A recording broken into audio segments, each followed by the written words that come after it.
နေဟိုဘက်ကအင်ဂျင်နီယာလေးငါရဲ့ရောက်မှလောက်နေလာတော့မှာတော့ကောင်မလေးကိုရောက်ရှင်သွားကြည့်မလို့လာကုန်မှာပြန်လိုက်ပါတော့ကွာသွားရအောင်ကျွန်တော်လည်းလိုက်ပါဟာရောက်စင်ကောင်းချက်ကောင်းရောက်နေတဲ့အချိန်မှာငပိကြီးကဘာလို့ကန့်လန့်လုံးမှာလို့စေးယူအဲ့မင်းငပုတ်ရေပဲတဲ့အောင်ချိန်မှာပြန်ဦးဆွေးရောက်ဖတ်လောက်လာနေ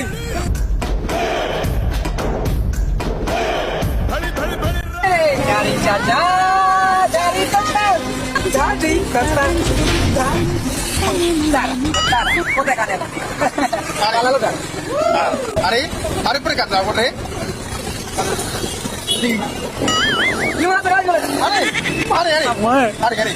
बारी भी नहीं मैंने मत तू सगी अरे तो बड़ी पड़ गई पूरी बना पड़ गई तो करो क्या अरे जो अभी मारे जो दूसरा टीम मेरे पे आयोဒီမှာတရားတက်တယ် अरे हाँ अरे अरेလာလိုက်ဒီမလေးအိန္ဒိယမင်းသားတွေရောက်တယ်ဒီမလေးနဲ့ရုပ်ရှင်ကြည့်မလို့လေတော့လိုက်တော့ ကိုရမသွားချင်ပါဘူးပုံမပဲ ဘာဖြစ်လို့တော့ဟာ သူကကလားလို့ပြောတယ်ဘာပြောမှလည်းမသိဘူးပြီးတော့သူ့ပုံစံကြီးကလည်းလေညီမလေးကိုကြည့်ရရိုးလိုက်မျိုးသူကပိုတိတိလုံးဘယ်လိုလုပ်မလဲသွားချင်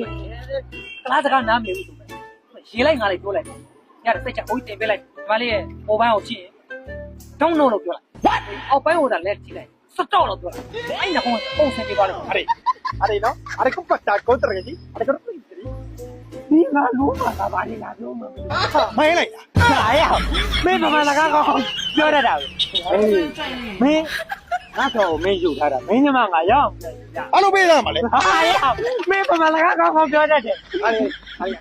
अरे जाक की समझ नहीं ဟဲ့အောင်ကြက်ကားလည်းသိဘူးတယ်စိုက်ကားလည်းသိဘူးတယ်မင်းလာအောင်သိဘူးလားလာအောင်သိဘူးလား यार अच्छी टक्कर ကျောင်းကညမရုပ်ရှင်သွားကြည့်တာ2 နာရီပြန်လာမယ်အခု6 နာရီတောင်ထိုးတော့မောင်းတော့မယ် အဲ့လိုမင်းပြန်တော့တယ် မပြန်ပါဘူးအတွင်းညံလေးနဲ့စား ဘာလို့ပြောနေ မဟုတ်ဘူးလေအထဲရောက်ရင်နေကြတိလို့ပါဆိုသူတို့ဝယ်စားကြမှာပဲကြာ မင်းကမျိုးကွာအစိတ်ပုံရတယ်ကြားတယ် ဟောတော့လေမပြန်လား ကွာတာလေး ကိုကြီးကိုကြီးကအဆင်မပြေဘူး ဘာဖြစ်လို့လဲ သူကလေပိုးတစ်ခုအောက်တစ်ခုကြိုင်တာမဟုတ်ဘူးကိုကပိုးအောက်ကိုဆုံးကြိုင်တာ သုံးခိုင်းတာလား ဟုတ်တယ် ဟာအဲ့ဒီမလေးကိုဘိုးကြီးတင်ပေးလိုက်တယ်လေမပြောဘူးလား ဟောပြောရလေ तू ကစုံကြိုင်တော့ညီမလေးလည်းနှစ်ခုလုံးတစ်ခါတည်းပေါင်းပြောလိုက်တာဗော ဘယ်လိုလိုက်တော့ ဘုံတော့စတော့လို့ပြောလိုက်တာ အဲ့ဒါဆိုရတယ် အဲ့နဲ့ခုမှပြီးတာလိုက်တော့နားလီလာ ပုံကြီးရပါဖေးတော့ ဗလီရောက်ဖာလားလီရောက်ဖာလား အားဒီပြိုမေးသွားတာဟမ်ငါညမနဲ့မင်းသဘောတူမလို့